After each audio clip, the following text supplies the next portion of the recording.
सागर के परसोरिया सर्किल के राजस्व अमले की मनमानी से परेशान एक बुजुर्ग ने अपनी जमीन के सीमांकन को लेकर हो रही लेट लतीफी से परेशान होकर जन सुनवाई में पहुंचकर अब प्रशासन को उसकी शिकायत के निराकरण नहीं करने के बजाय आवेदन में फांसी देने की मांग उठा। जन सुनवाई में आवेदन पर्ची बना रहे कर्मचारियों के समक्ष कर उसको पसोपेश में डाल दिया, जहां उसके द्वारा बुजुर्ग को समझाइश देते हुए आवेदन में उसकी मांग लिखने से मना कर जन सुनवाई में बैठे अधिकारी के पास सीधे ही भेज दिया।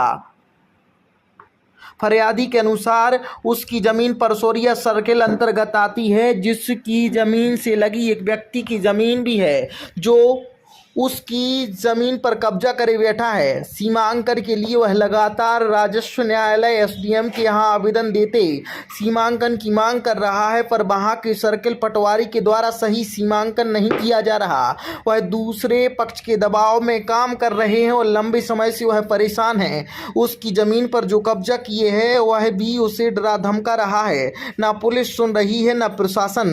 दर्जनों आवेदन सौंप चुका, जब कोई रास्ता नहीं दिख रहा तो बहुत परेशान है। सरकार पीड़ितों को तुरंत न्याय मिले दावा कर जन सुनवाई लगा रही है और यहाँ वह इस अवस्था में भी चक्कर काट काट के परेशान है। ऐसे में अब थक हार सिस्टम की व्यवस्था से आहत होकर अब फांसी की मांग उठा रहा है, जिससे सारी परेशानी का अंत हो जाए। फांसी ऐसा मांग रहा तो पटवारी नहीं सुन रहा। बगल वाला हमारा जो राजेंद्र यादव वो लोधी है, वो ठाकुर है, और पैसा दे के इनके लाजे पटवारी भी नाप नहीं रहे जगह, और गए थे नापे के लाजे तो बीच खेत में वो जरी जा रही थी, और भगियार तहसीलदार के न लिख के दे दी कि हमने पथरा नाप में गाड़ दा। कहाँ है आपकी जमीन? चौका दमोह में, सागर जिले में, तहसील सागर है और जिला सागर है। कितनी जमीन है? 2 एकड़ है। उसमें क्या दिक्कत जा रही? क्यों दिक्कत? जो सामने वाले राजेंद्र हमको धमकी देते हैं और जो नपना नहीं देते, पटवारी जाते हैं तो इनसे कह देते कि तुम नहीं नाप पैसा दे करके। उतना हमारे जो अगल बगल के लोग जुड़े थे तो इन्हें उनसे दस्तखत करवा लाए पहले कि पहले करो दस्तखत, फिर हम तुम्हारी जगह नाप रहे।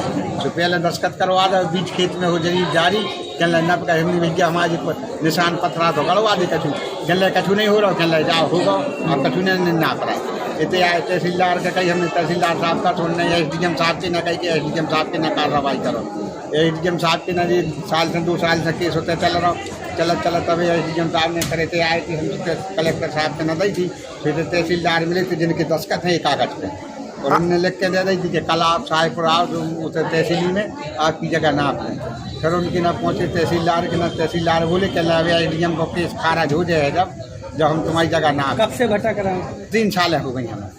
3 साल में कोई सुनवाई नहीं? कोई सुनाई नहीं। अब क्या करोगे? आप तो फांसी की सजा? नहीं तो आप देखो ना, अभी जो इन्हें लिख दो तहसीलदार के नाम हम फिर गए तो जो एसडीएम को लिखो। आप क्या करोगे? अगर ये नहीं कर रहे तो हम तो अगर 4 दिन के अंदर नहीं हो रहा तो हम फांसी लगे। इसका जिम्मेदार कौन रहेगा? इस प्रशासन रहेगी, क्योंकि हमारे पास दवाई को भी पैसा नहीं है जी। अभी मेडिकल में हम भर्ती हूँ भाई आए, अभी 12 दिन से हम भर्ती हैं, हमारे पास पैसों की व्यवस्था नहीं है, आने जाने की व्यवस्था नहीं है, और अभी भी हम मेडिकल से दवाई करवा के आ रहा साहब की धरे कागज दवाई दे के।